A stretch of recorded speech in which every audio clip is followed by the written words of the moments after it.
One lonely spider sipped her tea while gazing at the sky. She watched the insects on the leaves and many flying by. If I had friends like these, she sighed, who'd stay a while with me, I'd sit them down on silken chairs and serve them cakes and tea. Two timid beetles, Ike and May, crept from the woodwork that same day. But when Miss Spider begged, "Please stay," they shrieked, "Oh no!" and dashed away. 3 fireflies flew inside that night, their spirits high, their tails alight. They spied the web and squeaked in fear, "We'd better get away from here!" The little trio did not feel they'd care to be a spider's meal.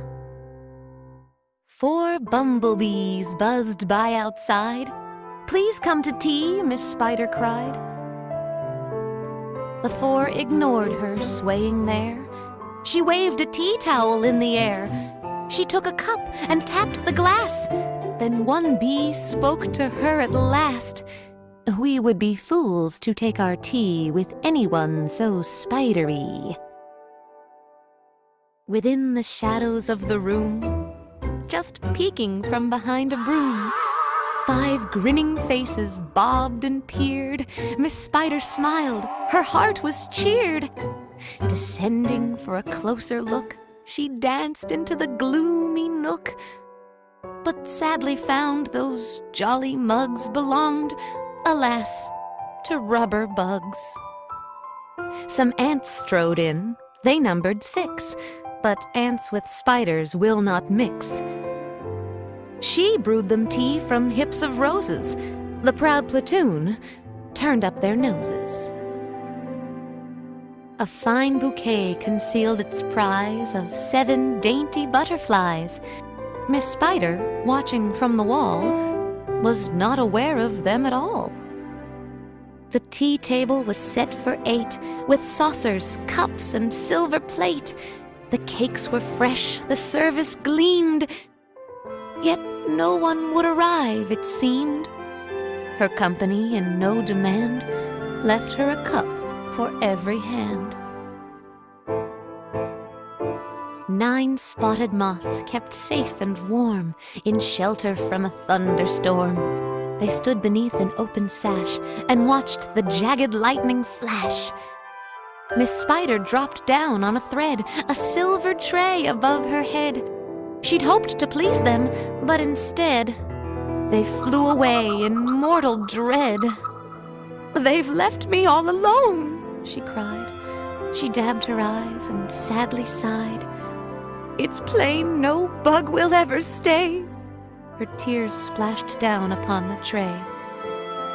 10 tiny steaming cups of tea were perched atop her trembling knee.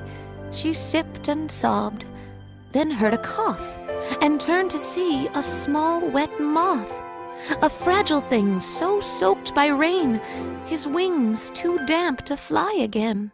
She smiled and took a checkered cloth to cloak the frail and thankful moth.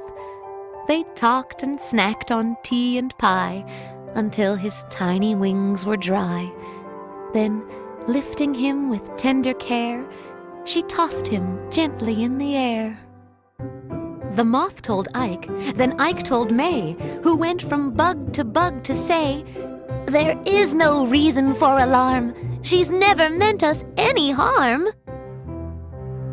So later on that afternoon, assembled in the dining room, 11 insects came to tea to share Miss Spider's courtesy.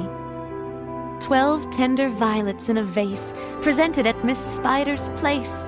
Set by her chair, so neatly spun, she munched the blossoms one by one. Her friends were glad to watch her feast upon the floral centerpiece. It was a great relief to see she ate just flowers and drank just tea. Miss Spider's reputation grew. Before too long, our hostess knew each bug who crawled or hopped or flew, and all their lovely children, too.